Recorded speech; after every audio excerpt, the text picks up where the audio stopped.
jetés. Il va rassembler pour combattre. Ils seront nombreux. Ils vont attaquer le camp de sang et la ville sainte de Jérusalem. Combattre le Seigneur. Le Seigneur. Nous serons Seigneur. Parce qu'il est Seigneur des Seigneurs. Ainsi le feu viendra de détruira tous. Apocalypse 20, chapitre 10. Ézéchiel 38, 2 à 3. Ézéchiel 39, 1 à 11 parle de ça. Gog et Magog, qui seront séduits par les dragons, seront les nations païennes qui auront soutenu Israël lorsqu'elle a été attaquée. Selon Matthieu chapitre 25, 45, c'est lui qui donnera un verre d'eau à l'un de ses petits, parce qu'il est mon frère, il recevra la récompense. C'est ça, c'est Israël. Le feu descendra du ciel et les consumera, et les dragons seront jetés dans les temps de feu de soufre. Gog fait allusion au prince de Magog, les grands persécuteurs du peuple élu de Dieu. Il regroupe tous les persécuteurs qui feront semblant d'être avec Israël. Mais après 1000 ans, ils s'allieront avec les dragons. Bien-aimés de Dieu, après cette bataille, après ces combats, le Seigneur élèvera ce qu'on appelle le tribunal de Christ. Ce que nous appelons le tribunal de Christ. Le tribunal de Christ. Ou les jugements derniers.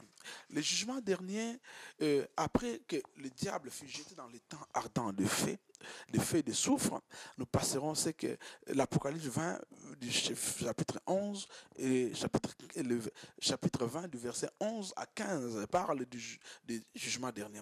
Je lis au nom de Jésus, Apocalypse chapitre 20, du verset 11 au verset 15. Puis j'ai vu un grand trône blanc, et celui qui était assis dessus, la terre et le ciel s'enfuirent devant sa face. Ils firent plus trouver de place pour eux. Et j'ai vu les morts, les grands, les petits, qui se tenaient devant les trônes. Des livres furent ouverts. Et un autre livre fut ouvert, celui qui est le livre de vie. Et les morts furent jugés selon leurs œuvres, d'après ce qui était écrit dans ce livre, le livre de vie. Ça, c'est le dernier jugement. Ça, c'est le jugement dernier. C'est le jugement pour les païens, pour les gens de la fin. Tous les morts du monde se lèveront. Et la mer rendit les morts qui étaient en elle. La mort et le séjour des morts rendirent les morts qui étaient en eux. Et chacun fut jugé selon ses œuvres. Puis la mort et le séjour des morts furent jetés dans le temps de feu. La seconde mort, le temps de feu. Quiconque ne fut pas trouvé écrit dans le livre de vie fut jeté dans le feu. Ils étaient d'abord morts, ils sont revenus, mais ils sont encore jetés. C'est aussi Matthieu 7, 21 à 23. Le jugement dernier. Matthieu 7, 21 à 23. Je lis ça au nom du Seigneur Jésus-Christ.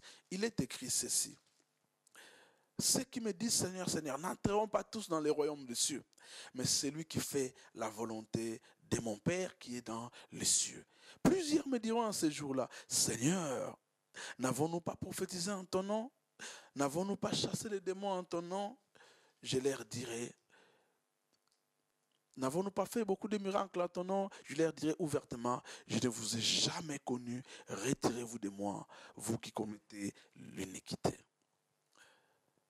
Le jugement dernier concerne les morts, les impies, et marque la fin de l'histoire du monde actuel. Ce jugement sera différent de tous les autres. D'abord, le jugement des péchés accomplis à la croix. Jean chapitre 12, verset 31. Deuxième, c'est le jugement des croyants. C'est nous-mêmes. Nous nous examinons par notre propre jugement. Le troisième jugement, c'est le jugement des hommes croyants, des œuvres des croyants, que nous avons parlé de 2 Corinthiens 5, 10. Le quatrième jugement, c'est le jugement des nations. L'enlèvement de l'Église sépare et prend les brebis. Selon Matthieu 25, 32. Et le cinquième jugement, c'est le jugement d'Israël à l'avènement du Seigneur. Ézéchiel 20, 37. Jésus viendra. Et le sixième jugement, c'est le jugement de Satan, les anges déchus après le millénium. Jude chapitre 6. Et septième jugement, c'est le jugement des morts, des impies, qui marque la fin de l'histoire du monde actuel, le jugement dernier. Les rachetés ont été ressuscités des morts avant le millénium et ont partagé la gloire de Christ dans son règne. Les morts seront jugés selon leurs œuvres. Le livre de vie sera témoin pour attester qu'ils sont totalement incapables de justifier leur salut. Matthieu 7, 22 à 23. C'est seulement les saluts. 22 à 23. Jésus, je ne vous ai jamais connu. Quel que soit ce que tu fais, quelles que soient tes œuvres, mais si ton nom n'est pas écrit dans le livre des vies, tu n'es pas connu du Seigneur, bien-aimé de Dieu. Toutes ces œuvres sont inutiles. Rappelez-vous qu'avant que Dieu agrée un sacrifice, Dieu doit agréer d'abord les sacrificateurs. Il faudrait que toi, tu sois agréé. Sinon, ton sacrifice ou tes sacrifices ne servent à rien. Il faut que toi d'abord tu sois agréé. L'être doit agréer et l'avoir sera agréé après.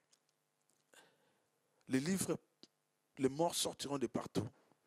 Et la Bible dit, le grand trône blanc sortira. Et celui qui est assis dessus, le ciel et la terre s'enfuirent devant sa face. Il y a des morts, grands, petits, se tenaient devant les trônes. Et le livre fut ouvert, le livre de vie, le livre. Et les morts furent jugés selon leurs œuvres. D'après ce qui est écrit dans le livre, les morts sortiront de partout. La mer, le séjour des morts, la mort et les séjours des morts furent jetés dans les temps de feu et de soufre. Quiconque ne fut pas trouvé dans le livre fut jeté dans les temps ardents des feux. De Pierre, chapitre 3, au verset 4 au verset 13. Le temps de feu. Le temps de feu, c'est l'enfer. C'est la seconde mort, l'état charnel du méchant. La seconde mort, parce qu'elle ne vient après la mort. C'est le sort éternel de l'impie qui a refusé le salut de Dieu. Écoutez, Jean chapitre 3, verset 36 dit, Jean chapitre 3, verset 36, Jean chapitre 3, au verset Jean 3, 36, j'ai lu ça au nom du Seigneur Jésus. Jean 3, 36 dit, celui qui croit au Fils a la vie éternelle. Mais celui qui ne croit pas au Fils ne verra pas la vie, mais la colère de Dieu demeure sur lui.